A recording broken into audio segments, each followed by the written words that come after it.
Jack, जो कि एक पुलिस ऑफिसर है, ये आवाजें सुनता है और तुरंत मौके पर पहुंचता है। नहीं पता कि ये सब एक बड़ी साजिश का हिस्सा है जो उसके खिलाफ है। कार्ल को रोकने के लिए जैक पूरी मैगजीन खाली कर देता है, लेकिन कार्ल हंसते हुए कहता है कि जाल बिछ चुका है और फिर उसका शरीर आग से जलने लगता है। तभी हवा में एक विशाल कंकाल प्रकट होता है, लेकिन विस्फोट के बावजूद जैक और कार्ल को कुछ नहीं होता। लेकिन जब जैक आसपास देखता है तो मॉल की सारी लाशें गायब होती हैं। तभी एक जीवित महिला दिखती है और जब पुलिस उसकी मदद करना चाहता है, वो अचानक पलटकर उसे चाकू घोंप देती है। जैक उसे रोकने की कोशिश करता है, लेकिन स्थिति को देख जैक हैरान होकर भाग निकलता है, पर अब वह निशाने पर है। महिला दीवारों पर चढ़कर उसका पीछा करती है। जैक उसे छत की ओर देख रहा होता है, तभी वह अचानक उस पर हमला कर देती है, मगर जैक चालाकी से उसे रस्सी से खंभे से बांध देता है। वह नहीं समझ पा रहा कि महिला में ऐसा क्या बदलाव आया।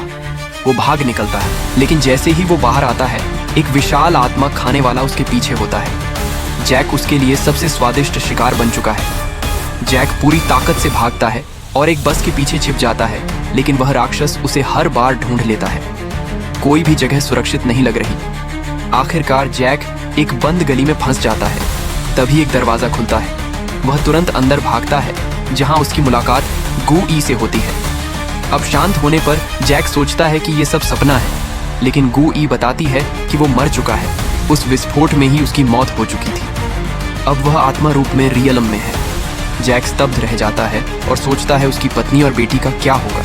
गू ई बताती है कि कार्ल ने उसे इसलिए मारा क्योंकि उसकी रक्त में वो शक्ति है जो नर्क का द्वार खोल सकती है। नर्क का द्वार इसी रियल्म में है और उसे मारकर ही वे लोग द्वार खोल सकते थे।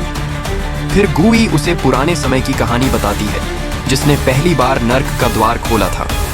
वो कोई और नहीं बल्कि जैक का पिता विलियम था, लेकिन जैक के खून में नर्क का द्वार बंद करने की शक्ति भी है। गू ई कहता है कि अगर जैक उसकी मदद करे तो वह उसकी पत्नी और बेटी को ढूंढने में मदद करेगा। इसके बाद दोनों नर्क के द्वार को खोजने निकलते हैं। तो हेलो गाइस, इस मूवी के और पार्ट चाहिए तो वीडियो को लाइक और चैनल को सब्सक्राइब करके जरूर जाना।